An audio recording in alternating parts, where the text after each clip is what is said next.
So as usual, feel free to stop me whenever you want. Oops. Okay, so it's week 6, right? Today my plan is first go through all the basics you need to know about grand canonical ensemble, and then do a problem together, right?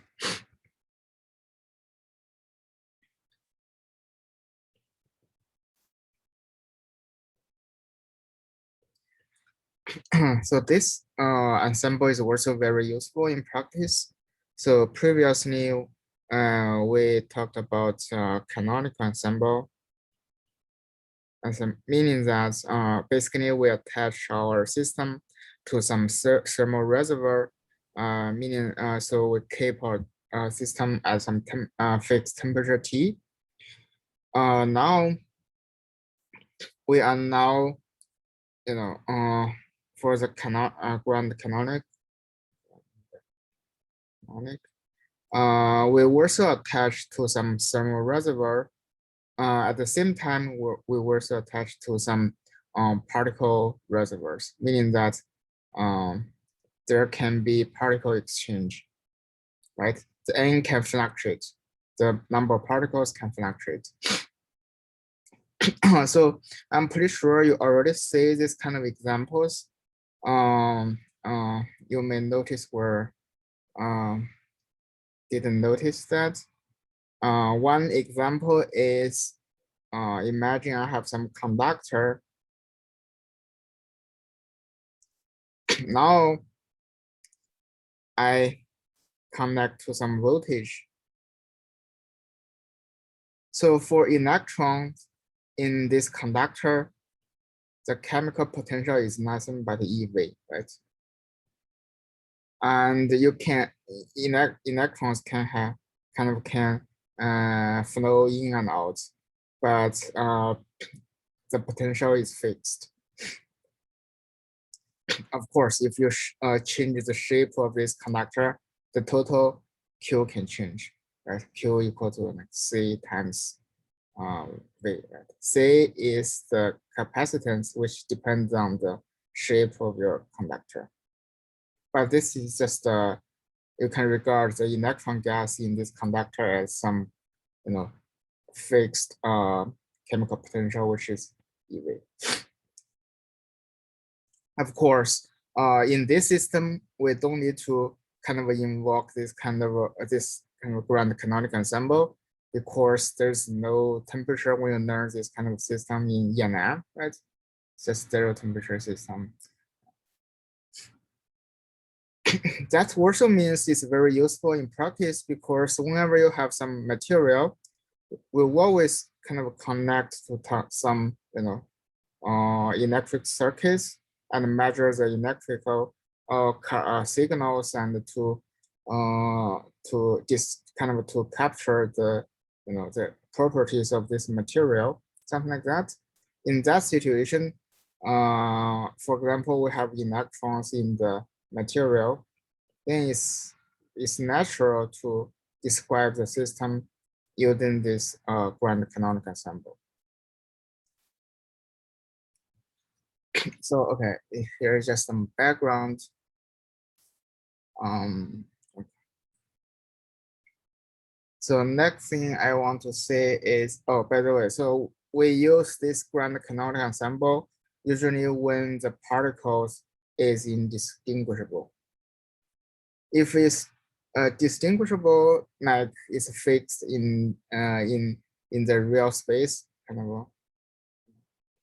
they're well separated from each other, then it's good enough just to use the canonical ensemble.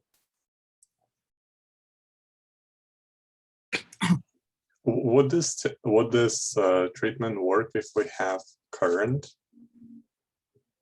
Yeah, I mean, you always apply some voltage, right, to your system. For example. Oh yeah, but there is no once there is a very well-defined equilibrium, like in this diagram that you've shown, right? Like once the conductor is at the voltage that. Yeah, that's true.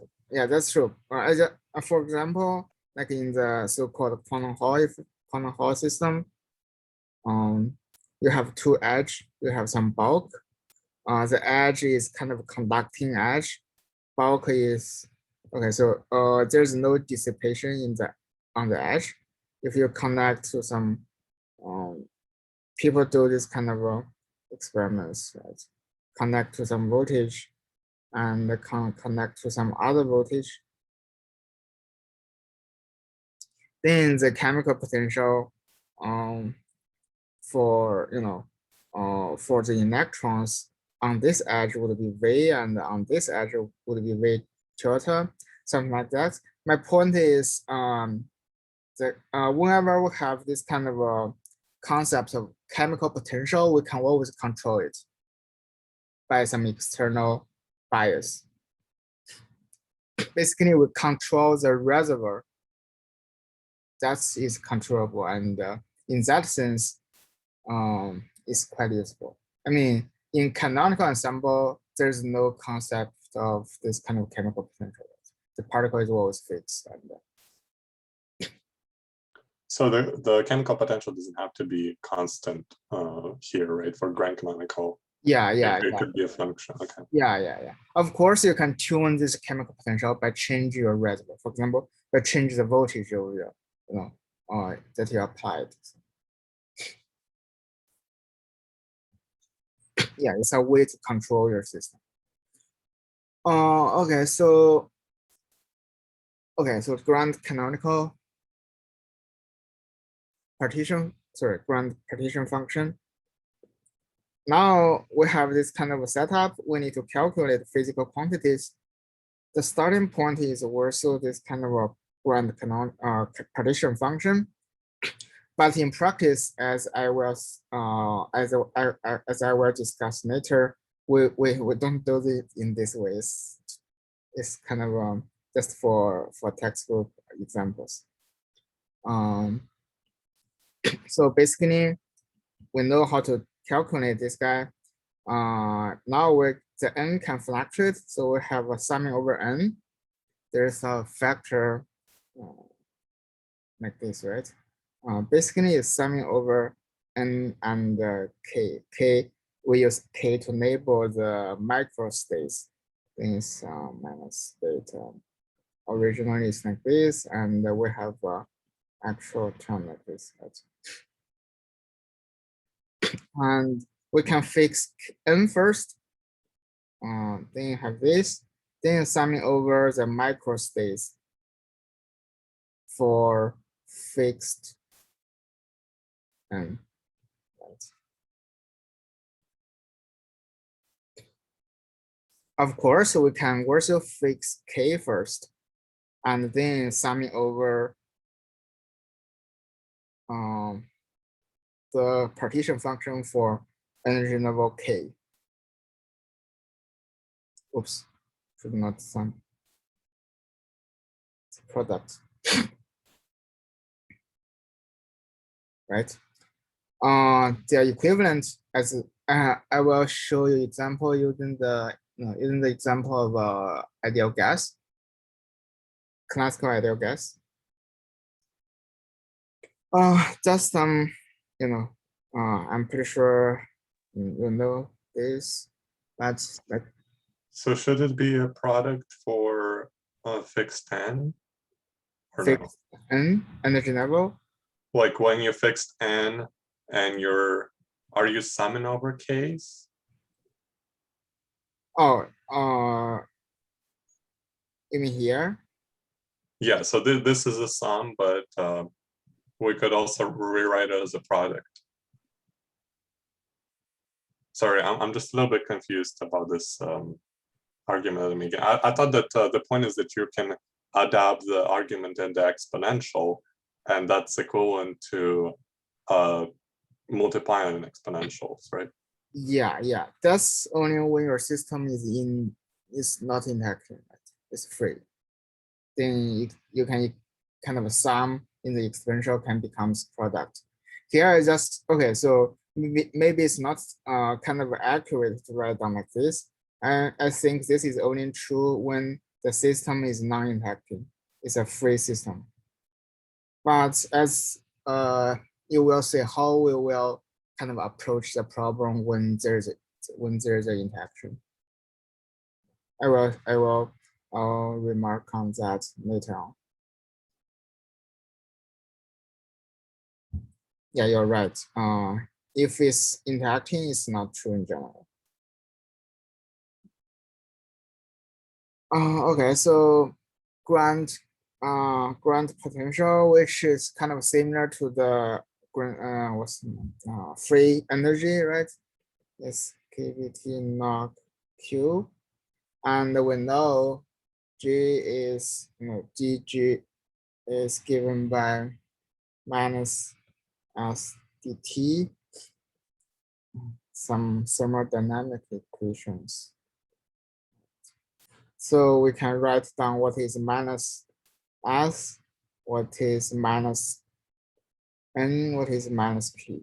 Basically, it's partial G, partial T, partial G, partial mu, and the partial G, partial P.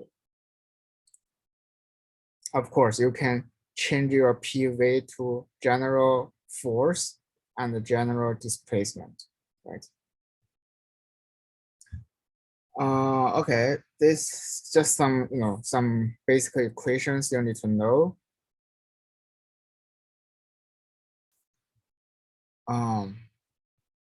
Okay, maybe let's look at an example or just some very simple problems you have done in class. Let's refresh your memory, I guess. So one is assuming the system has a chemical potential T and the temperature, chemical potential mu and temperature T. Now we ask what is the average number of particles occupying at the energy level.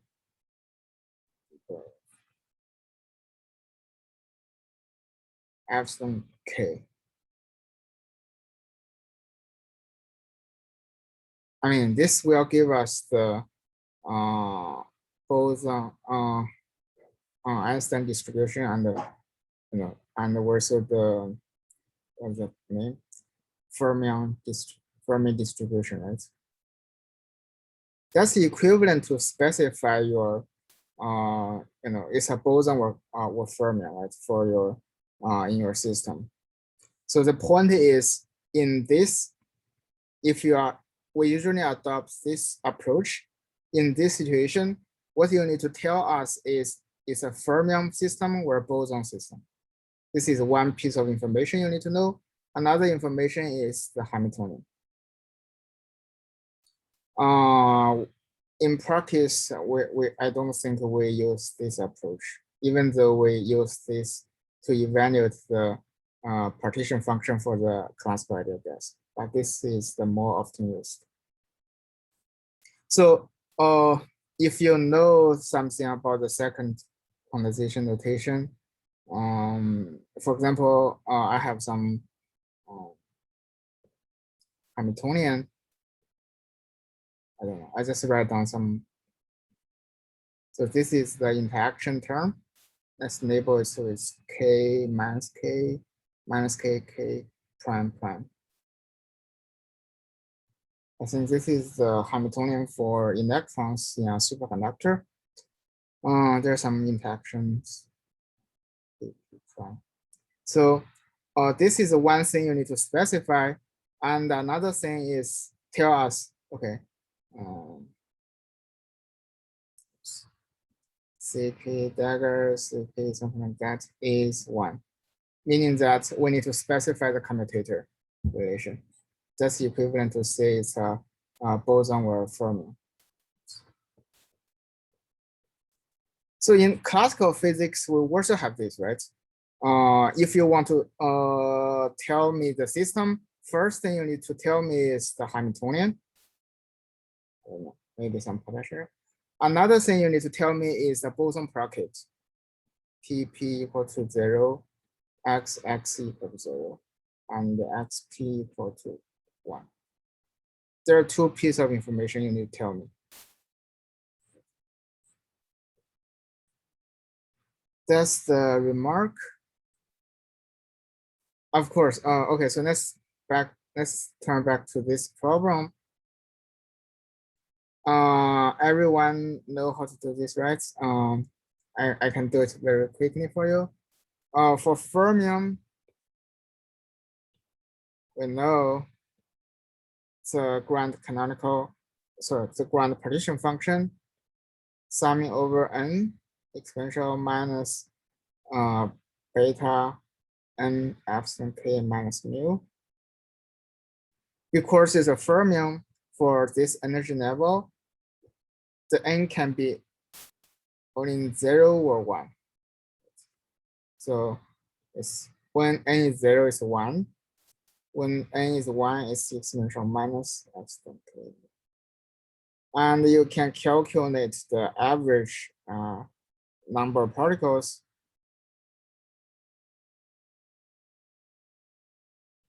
by applying this guy, which is nothing but this. You plug in, you do the calculation, you get the standard distribution function, right? Oops, the plus sign.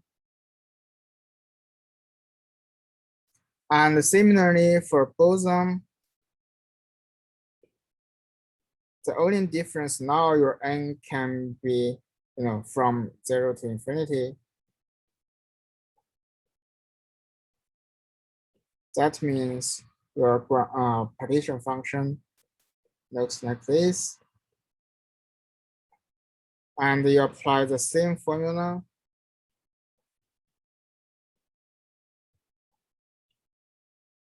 You would get this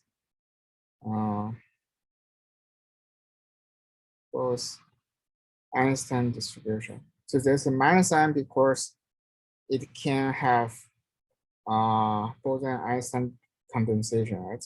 If there's a plus sign, you will never get the Bose-Einstein condensation. So because the number of particles is always positive, non-negative, that means your mu should be smaller than your ground state.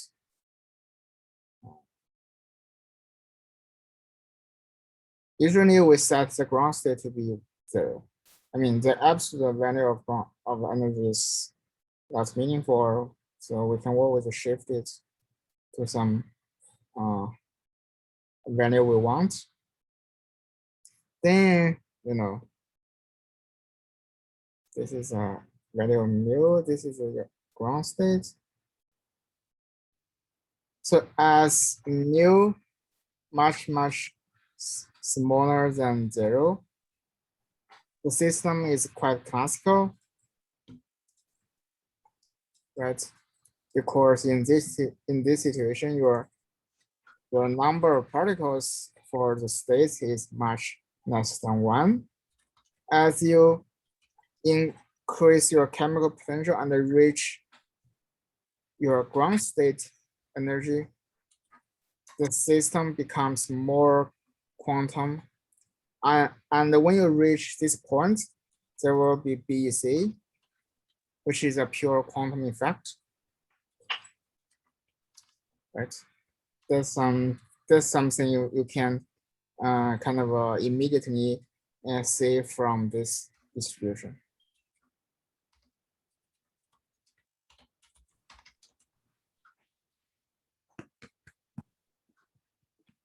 Yeah, any question about this?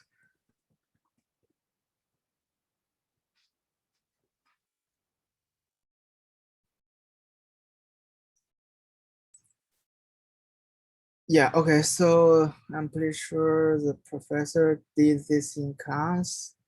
Okay, so let me show you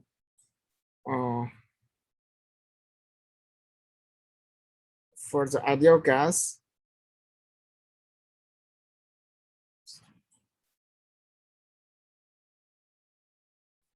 One way to calculate the partition function is what you did in class. I mean, every professor do this. And if you open any kind of statistical mechanics book, you can find this kind of, so I just write down it very quickly for you guys. So we assume there's no interaction. So it's a free particles.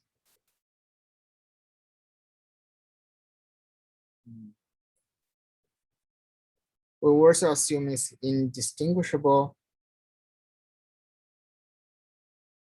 And this would give us, the volume part is V to the N, and the what's the name? Like the momentum part will give us the lambda to cube, and right. This lambda is the thermal double equivalence. Basically, you get this wavelength by a balance between the energy and the thermal energy and the kinetic energy. Right? Kinetic energy. That is nothing but exponential function, right? Which is times. That's what we usually do in the class. Of course, like what I said before, this is also true when there's no interaction. You can also do it this way. Of course, this product is not easy to deal with. So we take a log, become sum. That's a very standard trick. And so what is this log QK? We know for boson, where's boson? Boson is this QK is this guy. Let's plug in.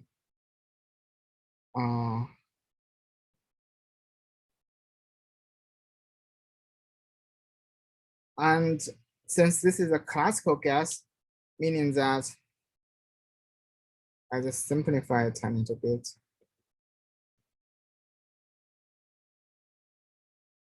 Meaning that my mu is very negative, right? It's then this quantity is very small.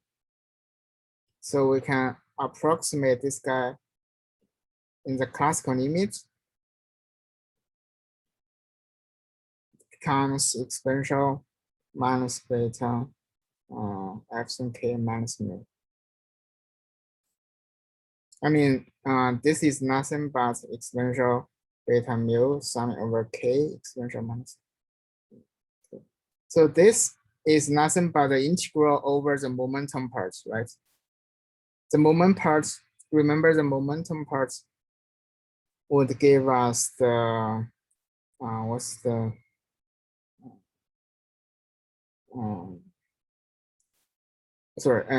this K, of course, is a classical gas. There's also integration over the X. So that X give us a V. There's a momentum part will give us the lambda to the cube. So you can say if you take an exponential, this guy give us Q, this guy give us exponential. So we will get the same result. This make perfect sense, right?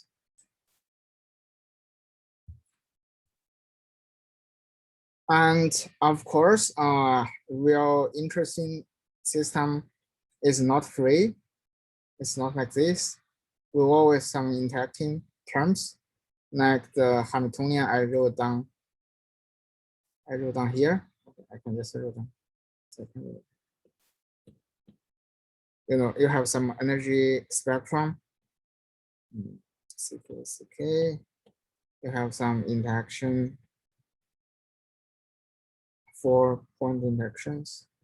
CK minus K, that's K prime. So for the free boson gas or for the free fermion gas, we only have the first term. That's what we did in the class.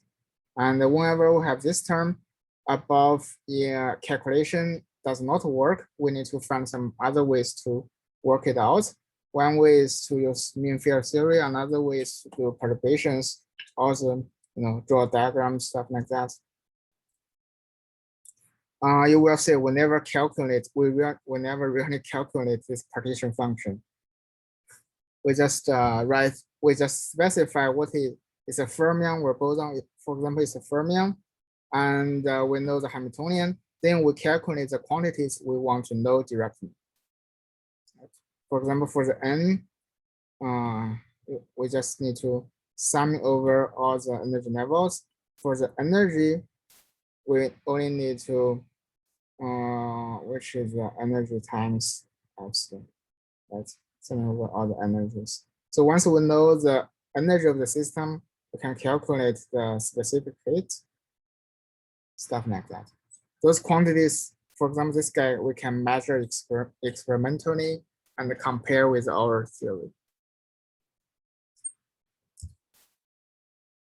Yeah, that's all the basics I think you need to know. Is everything clear?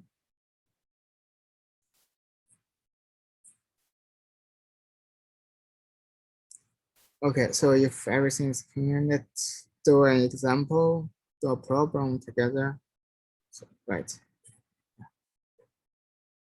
Yeah, you can take a look at the example and this problem and maybe give you like 5 or 6 minutes.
Okay, so let's look at this problem together. Okay, so the part A is a pure, mathematical statement. Or it's independent of the system we're looking at, right?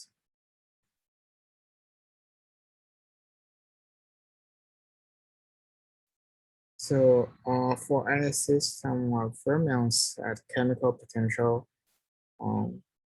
mu and T, and show the probability for finding an occupied state of energy epsilon plus mu. So this probability is given by n epsilon plus mu, right? Is the same as that for finding an unoccupied state of energy epsilon mu minus epsilon. This energy is, sorry, this probability is given by 1 minus n epsilon mu minus epsilon. Right? So basically what you need to prove is this guy equal to this guy. By the way, this n is the distribution function.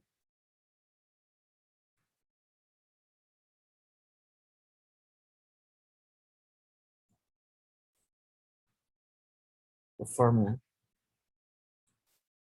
You just plug in. There's no trick. So left hand side, we want to prove this. The left hand side is given by exponential beta epsilon. In this case, energy is this guy, so it's epsilon plus mu equal to 1 minus this energy here is mu minus epsilon. So the left hand side is this, the right hand side, and the mu cancel out. I mean, this is a mathematical equation. There's no doubt. You can just very simply manipulate this. For example, you move this to the right hand, to the left hand side. Yes.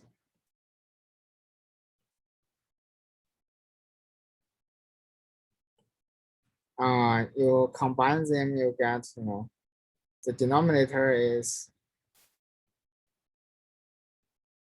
this, the numerator is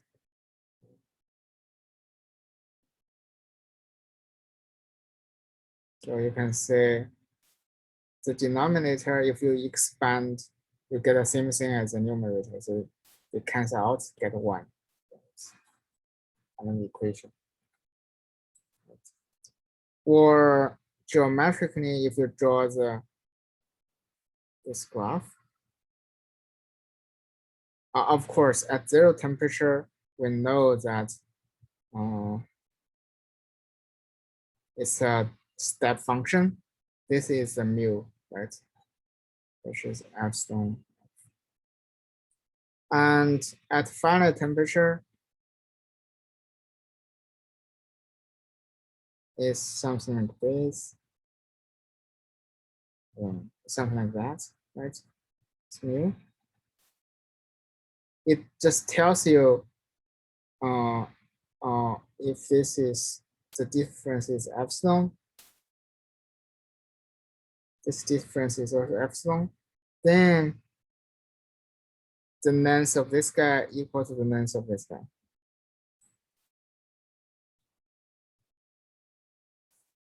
Okay, yeah.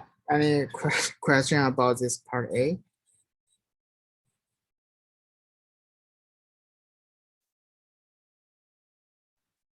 Okay, so let's look at part B. What is part B?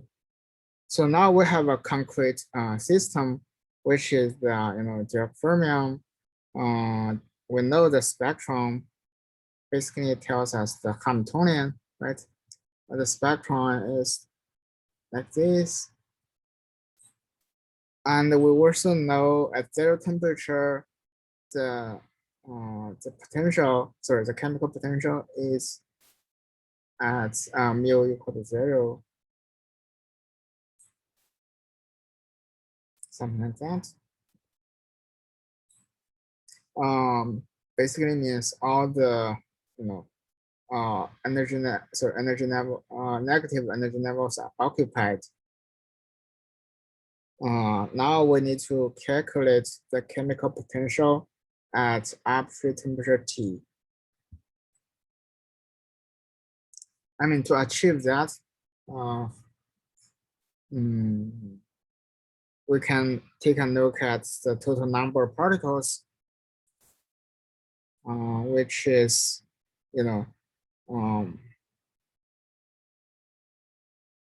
summing over all the energy levels, right? Okay, so now we have two branches, right? The upper one, let's denote as plus epsilon. This is a minus epsilon. Right, this plus and minus, right? Okay. This equal to n epsilon k plus n minus epsilon, right?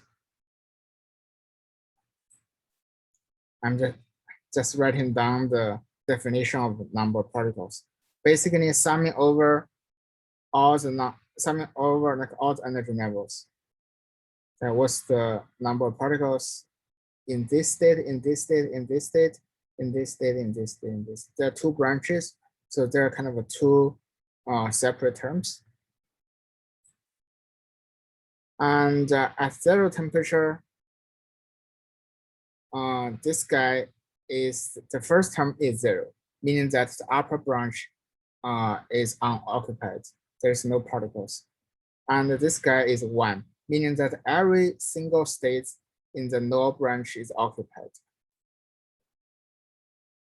There's 1, summing over 1. Of course, this is, it's not convergent. This guy is not convergent because there are infinite many states in the lower branch, but we don't need to care about this. That's why in the part C, we need to minus the background energy.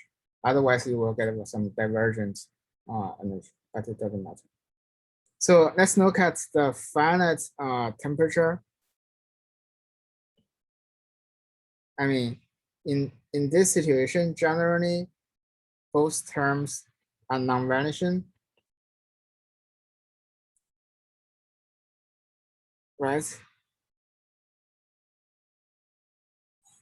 So we the only constraint we have is this guy. The total number of particles is conserved. So basically, if you raise the temperature, some electrons will excite to the upper branch, but the number of particles is conserved. And from this equation, we need to figure out what is the chemical potential at temperature T. Right? So let's write it down.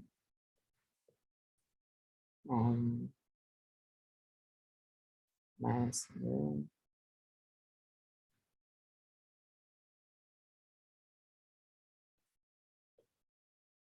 okay, so you may notice that the solution for this equation is mu equal to 0. Because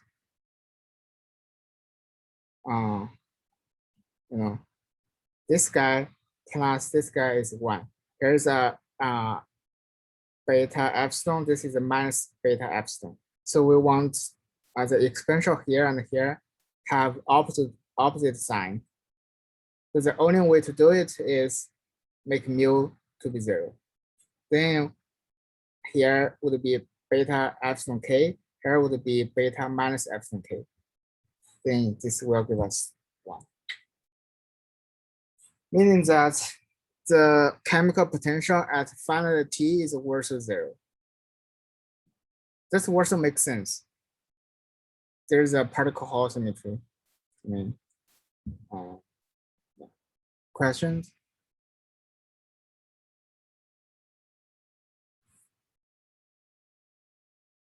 I mean, this result is because the symmetry in your, in your energy levels, right? Of course, generally speaking, if I have some arbitrary spectrum like this, definitely your energy will, your chemical potential will change when you change your temperature. It's temperature dependent. Even when, so for the same spectrum, if at zero temperature, my chemical potential is here, then the chemical potential is also temperature dependent in general. Just because we initialize our system into a very special case like that. Then it's easier for us because we need to use it to solve the problems below. Right? For the part C, we need to evaluate the energies of the system. Similarly, the energy of the system, the energy of the system is given by naively, let's write in this form. Of course, we know there are two branches, right? One is the upper branch. Another one is the lower branch. Lower branch, the energy is the minus epsilon and something like that. We can write this guy into integral form.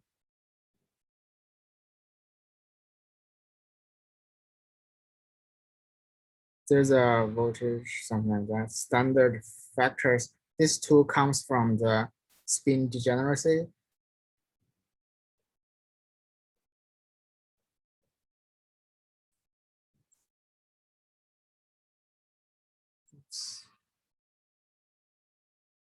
Something like that. So at zero temperature,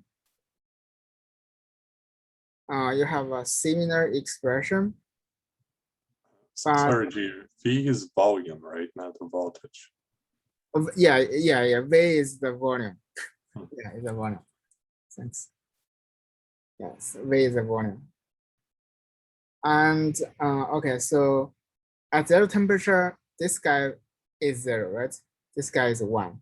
So it's minus epsilon K.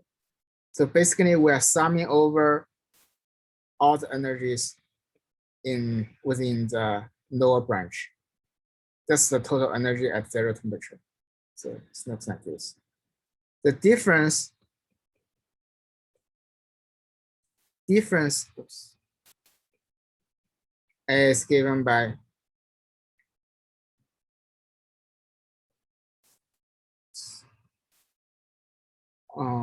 epsilon K and epsilon K minus epsilon K.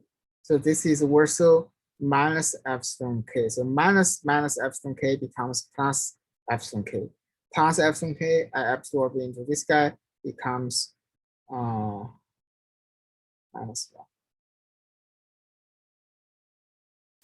And this is minus n epsilon K, because according to the part A, remember? So we would get, there's a 4 factor, because, this, let me write down first.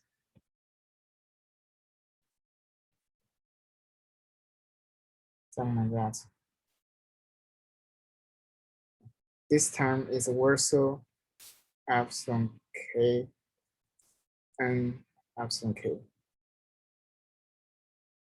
So basically, what's the quantity we are calculating here? So we are calculating, okay, remember we have 2 branches. At zero temperature, all the electrons occupies the lower branch. As we crank up the temperature, some electrons will excite to the upper branch. So we are calculating the difference of this energies. There's a factor of 2 is because on the one hand, you are losing energy because your electrons, you are losing electrons. So you're increasing energy because you are losing electrons in the negative energy. And on the other hand, the electrons is occupying the positive energy.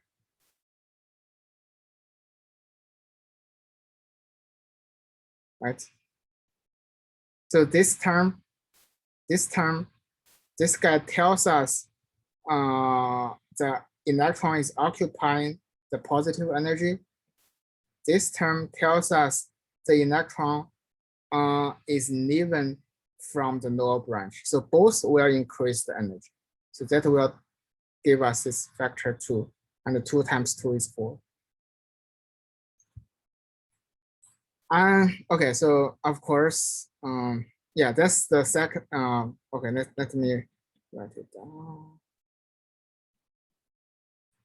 Epsilon k, this is exponential minus, sorry, k plus 1. That's the solution for the part C. So for the part D, because the mass is 0, so the spectrum gets simplified, becomes Kc. So we can do the integral.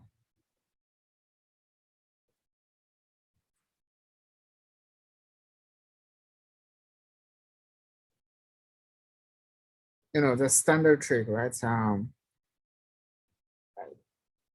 it's a factor of the C, and this guy becomes, from 0 to infinity 4 pi k squared.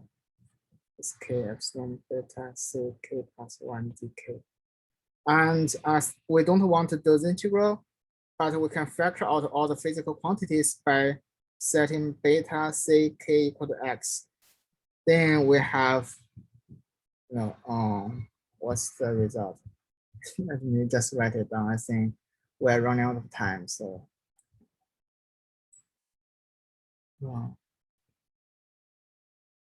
So this 16 comes from this 4 times 4.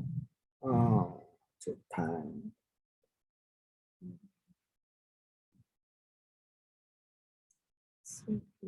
And there's the integral.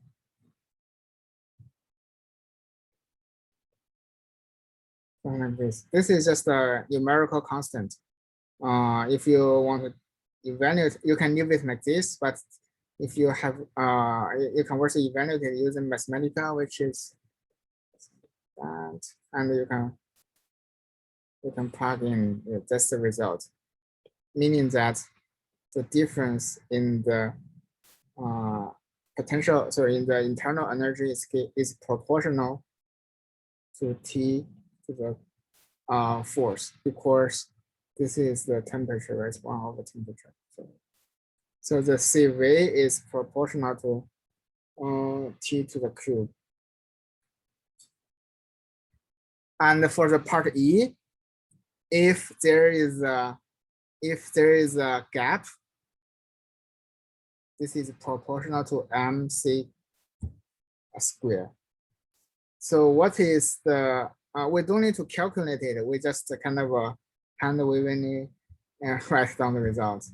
We don't need to get all the factors correct. We only get the most important factors.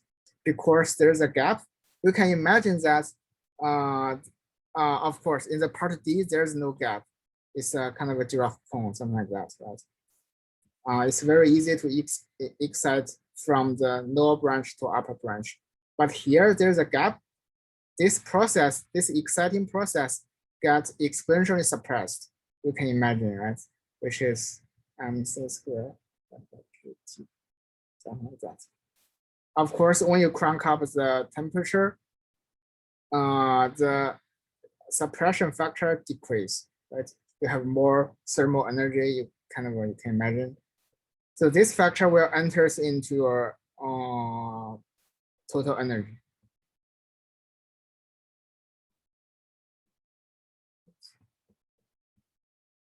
There will be a factor like this, and also there will be a factor like this in your CV. Yeah, that's very quantitative. Quantitative. You don't need to do the calculation. Just because the program asks you to do that. Of course, you can plug in, do it rigorously. I'm pretty sure there will be a factor like this. You can check by yourself. Yeah, that's all for today. And any questions, you can stay here and we can discuss. If no, feel free to go. Thank you.